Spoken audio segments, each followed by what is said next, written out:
Olá pessoal, tudo bem? Estamos começando mais um Euclides Cast, que é o podcast do Grupo Euclides.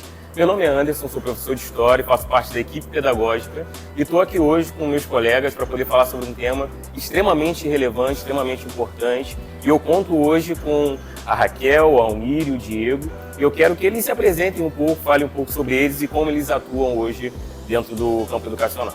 Olá pessoal, meu nome é Raquel, sou professora de inglês, Já trabalho em educação bilíngue há mais de 20 anos na rede privada atualmente.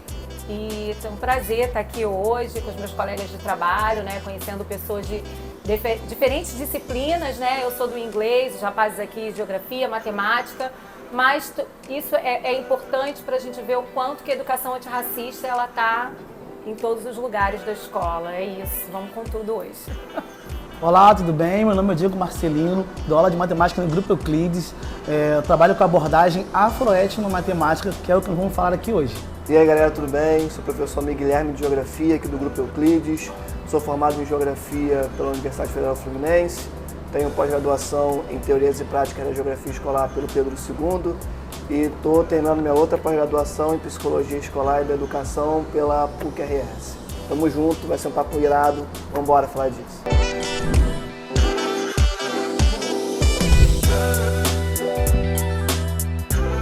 Bom, a gente está aqui hoje para conversar sobre um tema extremamente importante, relevante, que inclusive foi tema de redação da UERJ, Então, assim, tem alguma coisa aqui relacionada. Então, eu acho que é uma oportunidade que a gente tem de debater um tema extremamente importante para o currículo escolar. E quando a gente fala de educação antirracista, a gente precisa, antes de qualquer coisa, entender, que uma educação antirracista é uma educação de combate. A gente está falando aqui de uma pedagogia de combate e não tem como a gente falar sobre antirracismo sem entender o que nós estamos combatendo.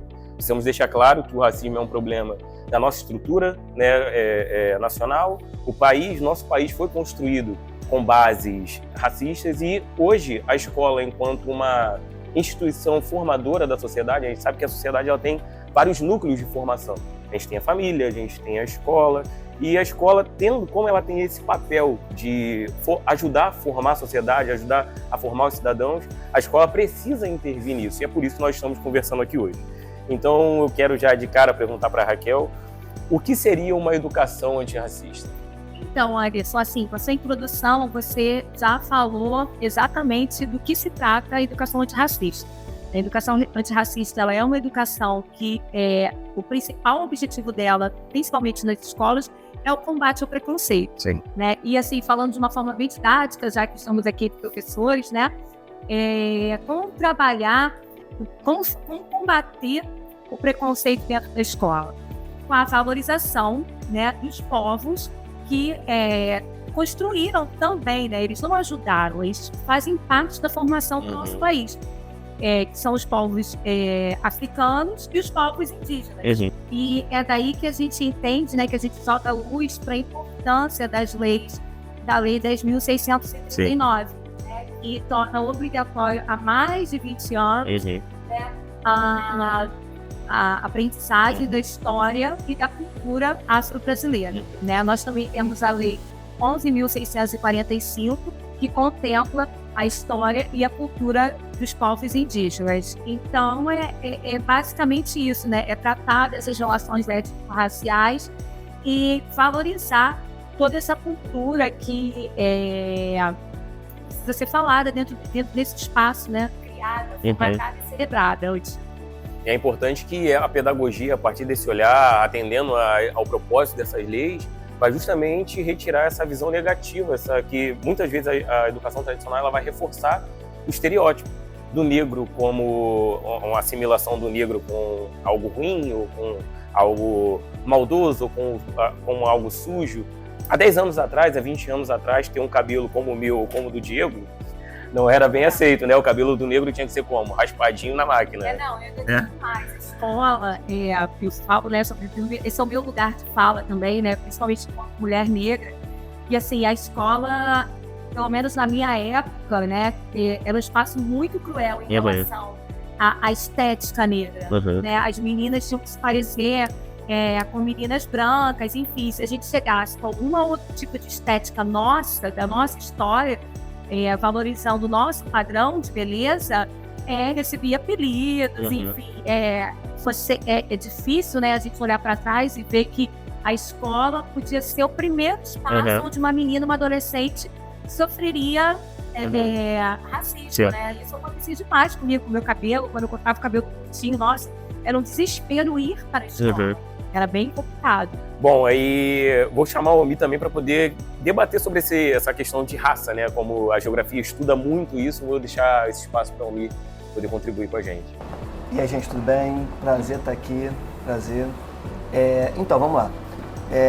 Eu me proponho aqui hoje a falar sobre uma educação geográfica em sala de aula, uma geografia escolar antirracista. Mas para chegar até lá, eu quero dar alguns passos atrás e falar justamente sobre o conceito que você acabou de mencionar, o conceito de raça, né? Que é um conceito que é muito negligenciado dentro da geografia. Muitas pessoas acabam tendo a perspectiva que ele acaba tangendo mais a parte da biologia, por questões históricas, enfim, muito debatidas, enfim, questionadas. Mas na geografia, inclusive o que eu estou trazendo aqui é muito baseado nos escritos, né, do professor Renato Emerson, agora no IPURA, na UFRJ. E aí, Renato Emerson traz uma contribuição para a gente dentro da geografia, que é a seguinte, que o conceito de raça, ele precisa ser entendido pelo geógrafo, tal qual o geógrafo se propõe a entender o conceito de espaço geográfico. Por quê? Porque Renato Emerson vai colocar que, quando a gente, em sala de aula, com o livro didático, começa a trabalhar as regiões do planeta, Ásia, África, enfim, a gente sempre toma um ponto de partida que é mais ou menos assim. Você abre o livro, tem a parte física, relevo, clima, vegetação. Acabou essa parte física, entra na parte humana, com esse tópico, inclusive, que é uma dicotomia que na própria geografia a gente debate há muito tempo, como que o espaço geográfico é uma coisa só, mas isso ainda é presente. Então, no livro didático, quando entra nessa parte humana, geralmente já começa a falar de Ásia, África, Américas a partir da chegada do europeu. Tem muitas modificações atualmente, graças a Deus, estamos evoluindo nesse caminho. Porém, ainda é presente em muitos livros didáticos, até inclusive um pouquinho mais antigos. E qual é o ponto central aqui?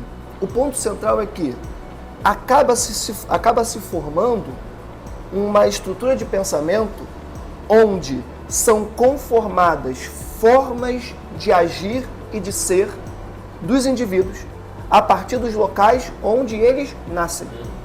Então o sujeito ele nasceu em um país africano específico, Zâmbia. Então ele vai agir dessa forma, vai pensar dessa forma, vai pensar desse jeito. Mas o sujeito nasceu na Ásia. Mas a Ásia é um continente gigantesco. Nasceu na Ásia, então o asiático é como os europeus falavam no século XIX, é o amarelo. Mas calma aí, amarelo? Mas a Ásia é absolutamente gigante, e o Oriente Médio, como é que fica dentro disso? Faz sentido essa conceituação criada pelo próprio europeu? Então, essa ideia de construir uma perspectiva do mundo, olhando para as regiões, a partir dessa conexão do indivíduo e as suas características com o continente no qual ele está inserido, onde ele nasceu, conforma e cria identidades nas crianças em sala de aula. Porque ele começa desde pequenininho a entender, porque eu entendi que então o africano ele faz isso, que o asiático ele faz aquilo, que o americano faz aquilo outro, então se eu nascer aqui eu tenho que ser assim, assumir certas posturas.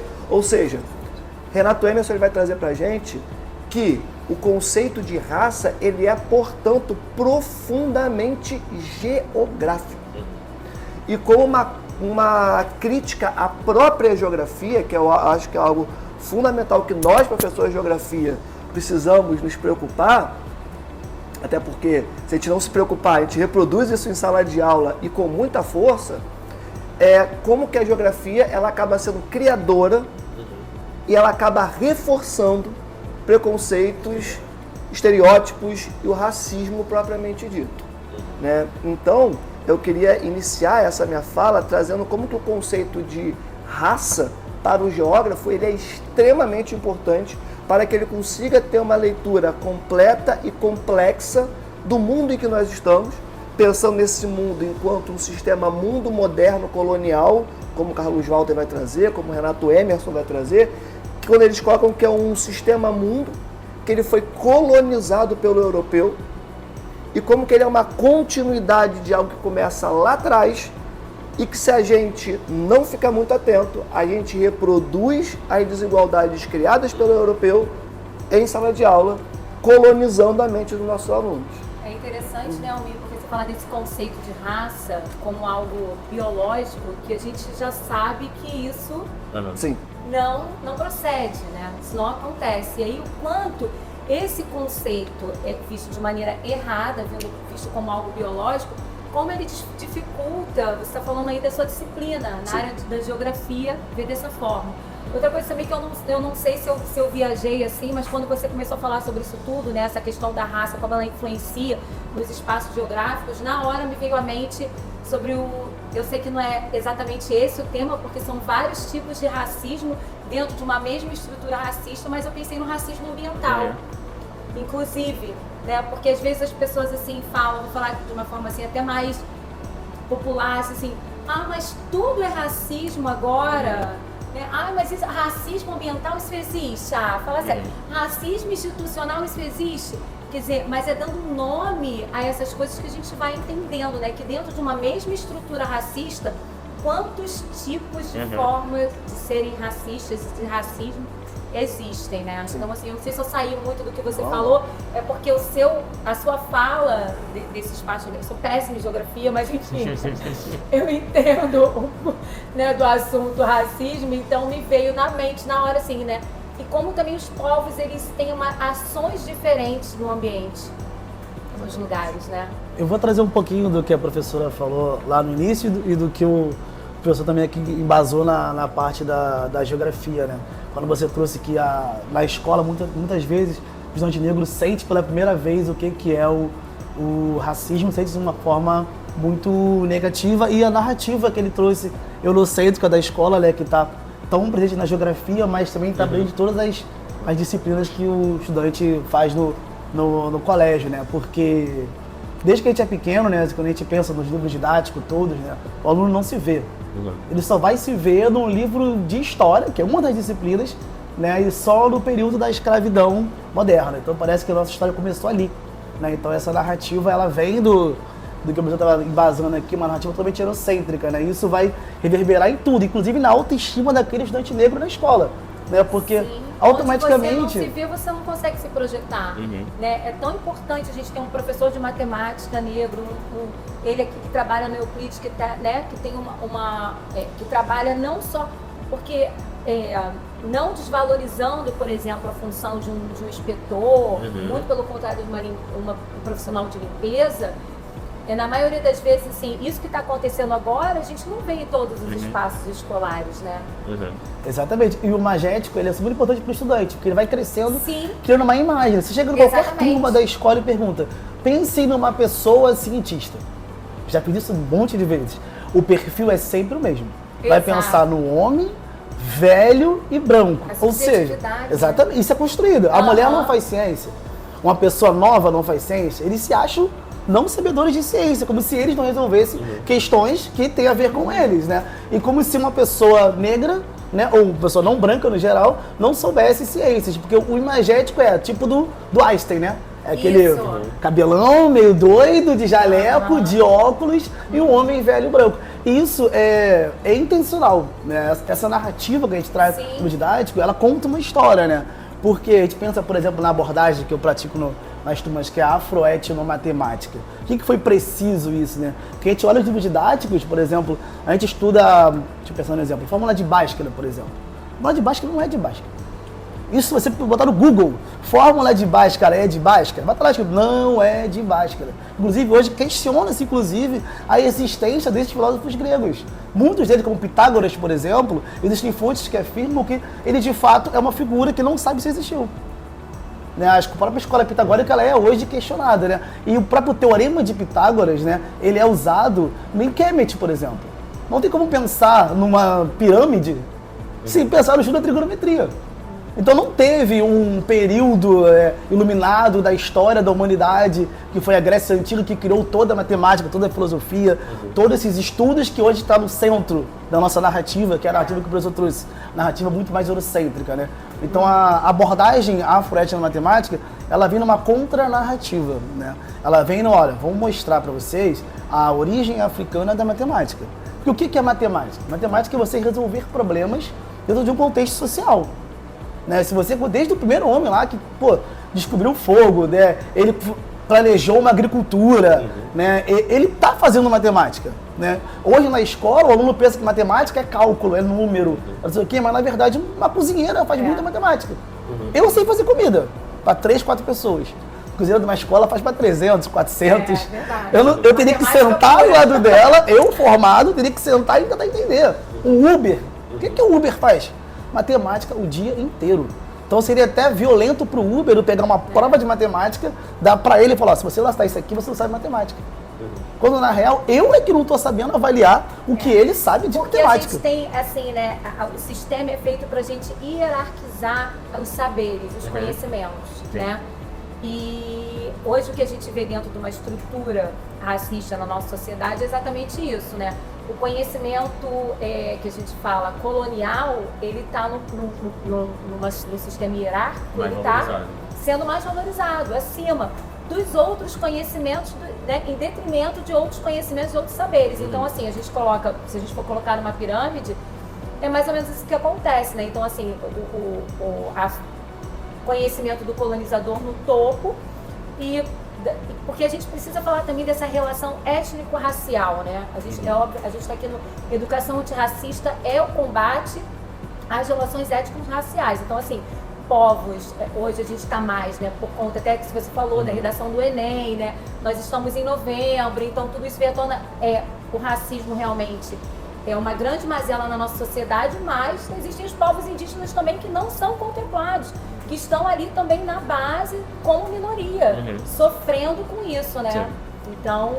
É importante a gente sempre não se esquecer que o nosso país passou por um violento processo de abuso, né? O colonizador quando chega, muito interessante o que o Diego falou, porque de fato isso, o primeiro contato que a criança tinha há 15 anos atrás, 20 anos atrás, com a sua história, com um semelhante no livro didático, imagina, uma criança negra chega na escola para aprender as matérias e o primeiro contato que ela tem com alguém que seja semelhante a si mesmo é com imagens onde o seu semelhante está dentro de um navio, preso, e onde ele... Então, essa criança olha para trás e diz, poxa, a galera é igual a mim, que se parece comigo, parece que a nossa história já começou com grilhões e algema. Qual é a perspectiva, qual é o imagético que eu tenho, que eu posso ir para um lugar diferente desse? Se eu não me vejo representado nos objetos de estudo que me são apresentados dentro do ambiente escolar. Como a criança vai se amar, né? Exatamente. Eu sou professora dos anos iniciais, isso é tão importante, essa construção, né? Essa autoimagem. Por isso que muitas crianças, quando elas fazem, muitas crianças negras, quando vão fazer o seu autorretrato, reproduzir, elas não conseguem fazer o próprio desenho como uma criança da sua cor, com o seu tipo de cabelo. Com o seu nariz. Com o seu nariz, elas não conseguem fazer isso. Porque realmente fica difícil, né? O que é trazido para elas é como se ser uma criança negra, uma pessoa negra, como algo negativo. A matemática, né, ela é lida como uma disciplina excludente, né? Porque, de fato, se você perguntar a 10 pessoas, 11 vão ter uma história triste em relação ao estudo da matemática quando era pequeno, né? E eu sempre tive essa busca, né, de, será que existe uma técnica diferente para ensinar matemática, né? Quando, na verdade, não. Né, com o tempo, né, eu fui percebendo que é a nossa abordagem. Né, o que tem que mudar mais é o aluno, como ele vê essa disciplina. Né, e por isso que eu preciso fazer um parêntese, que eu falei uma palavra enorme, né, que é afroetnomatemática. Preciso explicar mais ou menos o que é isso e o porquê de ter essa abordagem em sala de aula. Né, porque a história da matemática, ela começa junto com a história da humanidade. Né? Como eu falei, desde o primeiro ser humano que lascou a pedra lá, achou fogo, é técnica, matemática, o TIC é técnica, para resolver problemas de uma sociedade. Então, se desde o primeiro ser humano ele faz matemática, a história da humanidade começa onde? Onde é o berço da humanidade? Não é em África? Então, o berço da matemática também é em África. Isso é comprovado, inclusive, com arqueólogos, né? Que eles comprovam que o primeiro instrumento matemático da história é o ocre de Blombos, que Blombos é uma região, posso verificar depois no Google, mas é entre Congo e Uganda, a mesma região do outro, mas pode verificar. O ocre de Blombos, ele é um instrumento para ritual também, né? Mas tinha contagens matemáticas ali, e ele é lido pela comunidade científica como o primeiro instrumento matemático da história da humanidade. E ele é de África. Aí você vai para anos depois, ainda na pré-história, porque você citou na nossa conversa pré-podcast, o osso de Xango.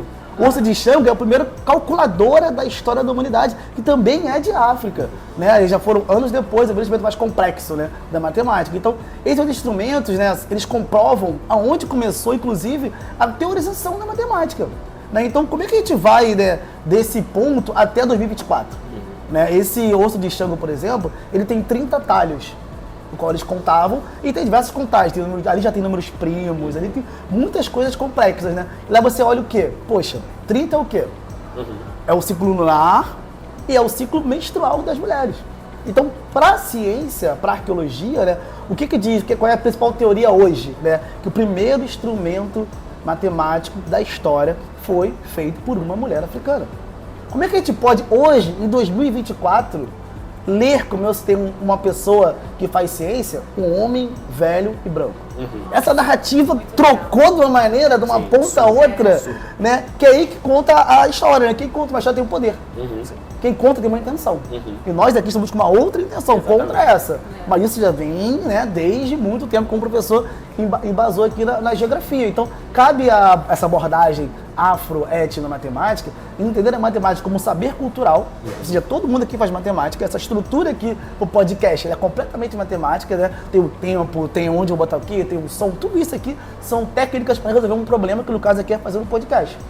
Então, daria para a gente dar uma aula sobre a matemática na hora de fazer um podcast. Sim. Então, se matemática é um saber cultural que o ser humano sempre fez e começou em África, a matemática também começou em África. Então, trazendo essa matéria para a sala de aula é muito importante para o aluno ter aquela autoestima, né? Para ele poder se ver, não, calma aí.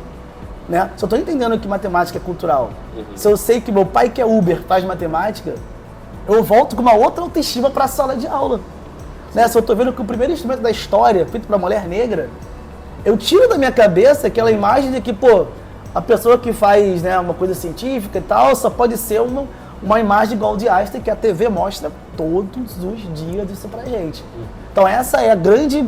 Tem muita coisa por trás, mas o grande objetivo é trabalhar diretamente com a autoestima desse estudante negro. E assim, eu acho que o posicionamento, né, porque às vezes as pessoas falam assim, você já encontrou na matemática uma abordagem, um caminho, né? Você também na geografia, eu na língua inglesa, eu dou aula de inglês, mas assim, muitos professores às vezes temem, ficam assim, mas como você é um educador antirracista? Você não necessariamente precisa partir de uma abordagem, né, dentro da sua disciplina, mas assim, essa coisa da desconstrução, né, não entender só aquele lugar da norma, do que é colocado, né, entender outros tipos de padrões, porque senão, eu como educadora, como professora, eu acho muito chato, eu falo assim, não se é uma provocação que eu vou trazer agora para o podcast, assim, eu acho que, sobretudo, assim, não se combate o racismo na escola falando de racismo.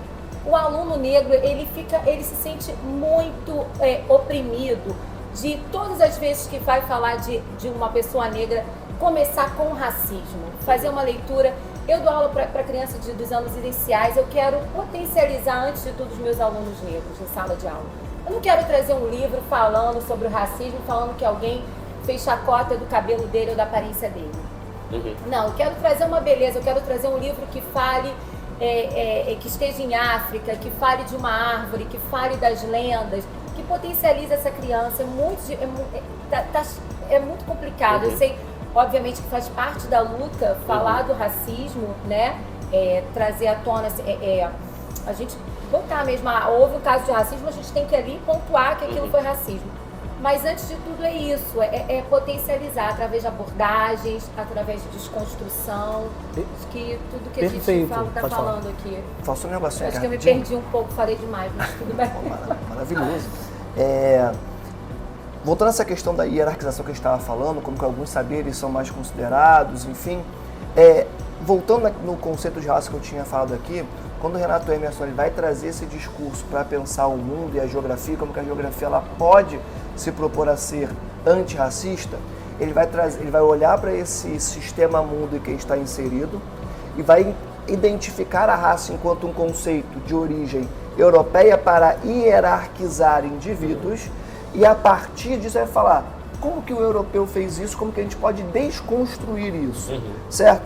E aí dentro disso ele vai trazer uma contribuição que eu acho muito interessante, que nós professores de geografia repetimos em sala de aula, a gente não percebe o quão bizarro é isso. Existe uma linha reta. Num ponto você tem países desenvolvidos, no outro ponto você tem países subdesenvolvidos, e no meio do caminho você tem os em desenvolvimento ou emergentes. A ideia que se cria é que todo mundo que está aqui ou aqui quer chegar aqui. Só que quem é que representa esses países que estão aqui na ponta? Basicamente países europeus novamente. Claro, até Estados Unidos, Canadá, mas a base é países europeus. E aí dentro disso, olha como isso é perverso e como que a gente pode acabar reproduzindo essas perversidades sem nem se dar conta. Quando o indivíduo, ele entende, e é muito doido perceber que no 6º ano as crianças trazem isso. Pessoal, eu vi que tem uma conferência dos BRICS, e aí o Brasil vai conseguir chegar a ser país desenvolvido? Calma lá, vamos tocar uma ideia sobre isso. Porque é uma ideia que o melhor tipo de país é o desenvolvido e esse reflexo é o europeu, só que o problema é que isso cria uma nova hierarquização, onde quem está aqui em cima é a Alemanha, é a França, é a Inglaterra, e nós estamos aqui no meio do caminho, nem lá nem cá, no meio do caminho. Então, sujeitos que lembram os sujeitos que nasceram nessas partes do mundo que são tidos como desenvolvidos, nessa dinâmica criada da divisão internacional do trabalho, do planeta, enfim, sujeitos que têm traços que remetem a essa parte do mundo ficam numa posição privilegiada em relação ao restante da humanidade. E o indivíduo aprende isso no 6º ano, no 5º ano, e a partir do momento que se fala de país desenvolvido, subdesenvolvido, emergente, tem ali dentro uma ideia embutida de colonização do pensamento da criança. Sim. E porque se a Alemanha está no topo, e eu tenho um descendente alemão, se eu dizer, não, eu sou descendente, porque a gente já rejeita logo, né? Então, tem ali, não, você é da onde? Não, eu sou descendente alemão, o cara tem 10 gerações que ele está no Brasil, a família dele completamente miscigenada. Não, gente, é muito louco. E não, eu sou descendente de alemão, Mas com certeza, porque a gente já tem o costume de categorizar, né, os povos, e aí, não, esse aqui é o que presta, esse aqui é o meu alvo, esse aqui a gente pode deixar pra lá, e essa ascendência aqui eu desprezo. E olha como é muito louco. Às vezes, de fato, é um descendente alemão, só que de repente ele saiu refugiado da guerra. E cria-se toda uma glamorização sobre a figura do europeu. O ideal. Como se ele tivesse vindo, sei lá, porque ele quis vir para o Brasil, e quando você volta no passado, é uma galera que veio refugiada, toda ferrada, e as pessoas simplesmente passam por cima disso, não, porque ele é europeu e vida que segue. As próprias famílias, né, os núcleos familiares fazem isso. Né? A minha família, a formação da minha família começa assim, né? A minha avó negra, meu avô português. E aí, o que é isso que você falou, né? O que é muito complicado também da formação do nosso país é o seguinte: meu avô, embora tenha vindo refugiado, o pai dele assinou, colocou a idade dele para ele poder vir para o Brasil, meu avô português, né? Veio da Europa. Enfim, eu sei da história do meu avô. A história da minha avó negra a gente não sabe, tem um apagamento. A gente não sabe de que país você é. Né? Porque assim, no continente europeu todo mundo sabe, né? Meu avô é português, meu avô é italiano, meu avô é alemão, mas e quem veio de África? Nós não sabemos, eu não sei de qual país veio a minha, né? A minha ascendência, não sei. Que houve esse apagamento também da história dos negros que vieram escravizados. Eles vieram sem documentos, enfim, vieram sem história. E chegavam aqui, eram todos distribuídos para evitar rebeliões. Então, a galera que veio do Congo, a galera que veio do pessoal, o Banto, o Berbereu e o Yorubá, eles eram todos misturados. Para quê? Para que eles não falassem a mesma língua, para que eles não se aproximassem demais, para diminuir o risco de resistência. A importância também da língua inglesa, né? Porque assim, eu tô nessa abordagem, né? Hoje o meu caminho é essa abordagem do ensino da língua inglesa decolonial. né? Porque você já entra na sala, United Kingdom, United States. Gente, olha só, na África do Sul existem 11 línguas oficiais, dentre elas o inglês. Qual é esse inglês aí que é falado no continente africano, né? E tantos afro-americanos que fazem coisas sensacionais, artista plástico afro-americano, mulher, que a gente pode trabalhar em inglês a partir deles. E não, é só sempre, né, do lado do europeu, né, o inglês Londres, né, enfim, não desvalorizando, a gente vai trabalhar também, mas existe outro caminho. Bom, e pensando numa educação antirracista, é importante a gente entender que as práticas pedagógicas, elas são extremamente importantes, elas são fundamentais. Não tem como a gente falar sobre uma educação antirracista se eu não vou adaptar a forma como eu transmito esse conhecimento dentro de sala, entregando, né, potencializando os alunos, né, que eu tenho ali dentro do meu ambiente escolar. Então eu quero conversar com vocês para entender quais práticas vocês utilizam dentro de sala para poder combater, para fazer essa educação de combate. Vou começar pelo Diego. Pronto. Então, trazer a história africana da matemática para a sala de aula numa explanação oral seria muito chato. Chega, olha galera, me ouçam aqui. Não funciona, ainda mais tratando-se do ensino fundamental, do aula, né? Do aula pode ser uma dessas duas, moram no meu coração, porque super abraçaram a ideia da gamificação sankofa. O que é isso? Foi uma maneira de eu trazer a real história da matemática na sala de aula, né?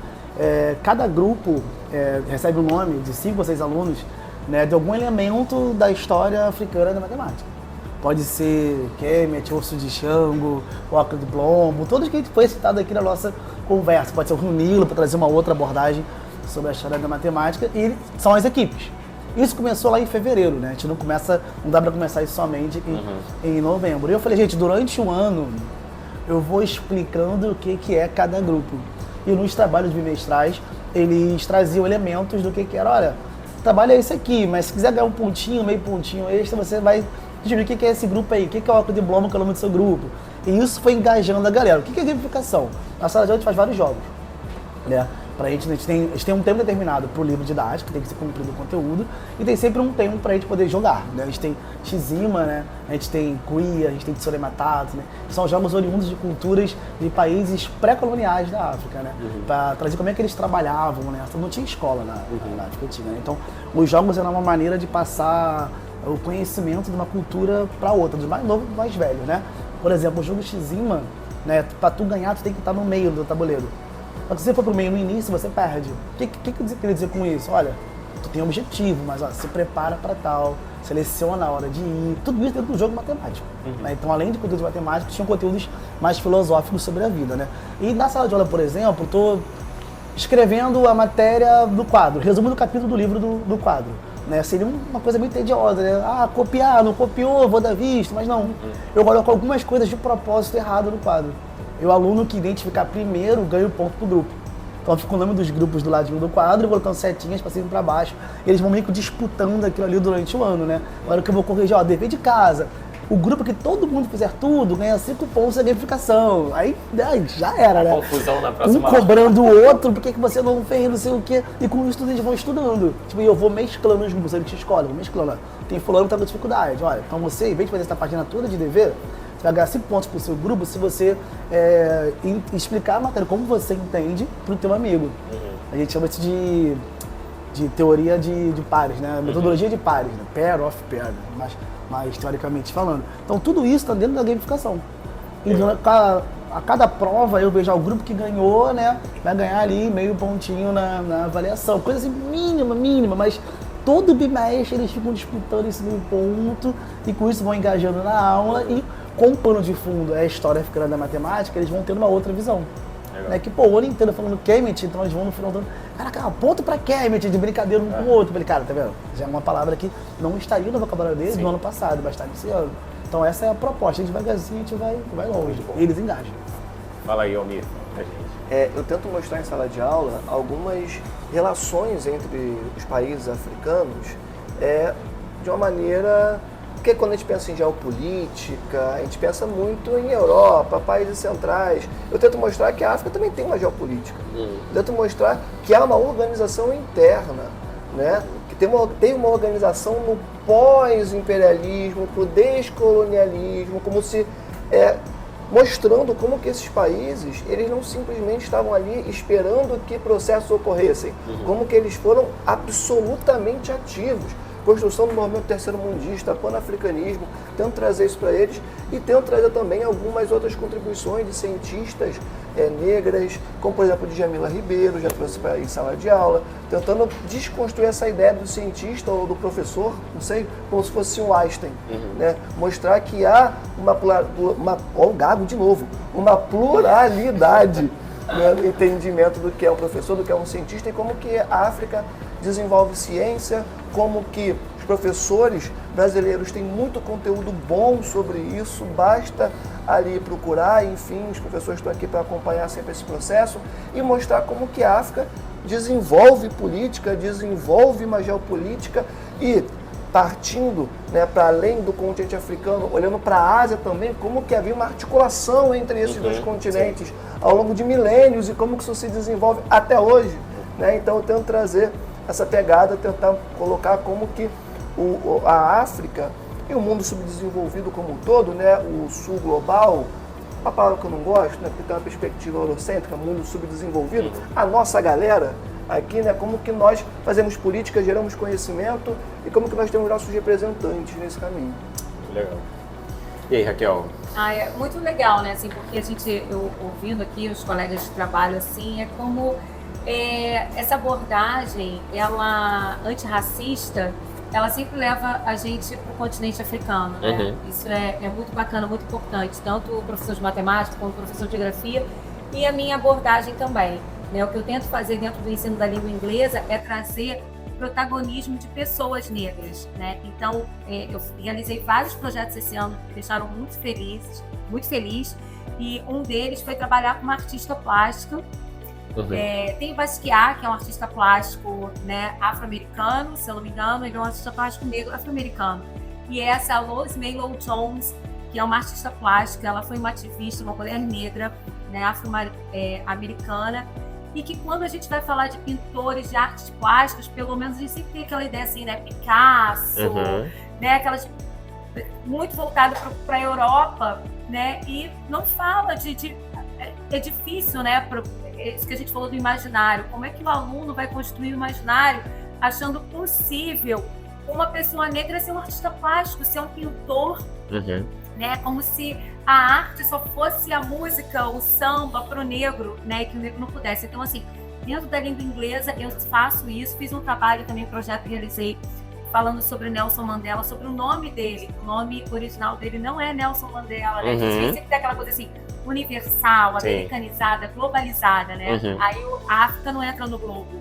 E o nome dele mesmo, de batismo, era Rolihlahla, né? Que ele nasceu na África do Sul. Então, eu fiz um trabalho, What's Your Name, assim, e What Does Your Name Mean? Que era o que significa o seu nome. Aí a gente foi aprender através do nome de Nelson Mandela, mas o nome de batismo dele, que é um nome africano, assim, da tribo da África onde ele nasceu. Enfim, é isso, né? Trabalhar mesmo dessa forma decolonial, desconstruindo essas formas de saberes e de conhecimentos que até então a gente passou e que a gente não quer perpetuar isso dentro da educação dos nossos alunos. Bom, hoje nós estamos aqui para conseguimos, né, trazer uma série de informações e a nossa ideia é que isso não seja apenas uma conversa, mas que isso possa ecoar ao ponto de trazer coisas concretas para o nosso dia, incentivar novos educadores, mais educadores a abordarem isso, lembrando que a Lei 10.639 não é uma lei que se refere apenas ao ensino de história, de geografia, de linguagens, e um belo exemplo disso é como o Diego trabalha a matemática, né, uma matemática que traz, né, tem na sua composição vários artefatos africanos.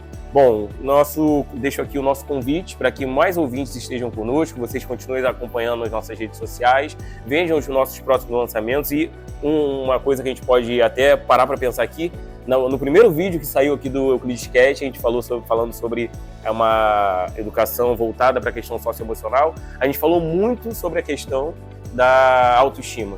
E hoje nós estamos aqui de novo falando sobre uma educação antirracista, que essa educação só faz sentido quando se começa trabalhando a autoestima do jovem negro, da criança negra. E para a gente concluir, eu queria que vocês deixassem aqui uma recomendação de um material, de um livro, um ativista ou algum pensador atual, para que a gente possa estar divulgando para a galera que está nos assistindo. Eu vou deixar aqui uma dica de um livro que tem tudo que eu falei aqui, tá nesse livro, porque realmente o trabalho dele foi uma pesquisa, né, entre vários outros livros para montar o livro dele, que é o livro que chama-se A Origem Africana da Matemática. É de Jefferson Todão, ele foi lançado no ano passado, é um livro que está tipo bombando nas redes sociais, porque faz esse apanhado mesmo, né? Eu brinco com ele que deve ser a bíblia dos professores de matemática, né? Porque o grande problema nosso em matemático é a pouca relação com a história. E isso vai diretamente na nossa abordagem de sala de aula. Então esse livro eu recomendo como base, né? E como referencial teórico, né? Que não é só sobre matemática, né? Eu recomendo o projeto Quirino, que é um podcast, né? Ele reconta a história do Brasil, basicamente. São vários capítulos, você pode escolher o que você quer estudar. Então, primeiro quem é vestibulando, quem é professor na cultura geral, recomendo o podcast e o projeto Quirino. Legal. E aí, Almir? Cara, eu sempre vou recomendar o nosso papai da geografia brasileira, Milton Santos. Né? Recomendo sempre Natureza do Espaço, básico para entender dinâmica global, vários conceitos fundamentais. Por uma outra globalização também, acho que são 2 livros assim cruciais. Renato Emerson, professor atualmente da UFRJ, ficou muito tempo na UERJ, se não me engano, na FFP, posso estar errado. Ele tem um grupo de pesquisa desde 2008, que se preocupa justamente com a implementação da Lei 10.639 em sala de aula a partir da geografia. E tem um texto deles que eu gosto muito, está aqui na minha frente, que se eu não ver a minha colinha eu não vou lembrar, que é um nome grande. Mas tem várias produções de vários lugares que eles já publicaram. Esse texto específico se chama Ensino de Geografia e Currículo, Questões a partir da Lei 10.639. Texto incrível. Para qualquer professor de geografia, cara, só vai. Muito bom. E aí, Raquel?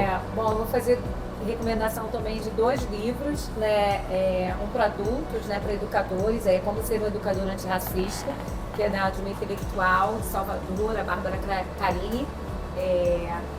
E ela também tem um livro para crianças, que é História Pretinha das Coisas. E aí fala das invenções, né? De tudo, de criações, de saberes e conhecimentos que vem do continente africano, assim.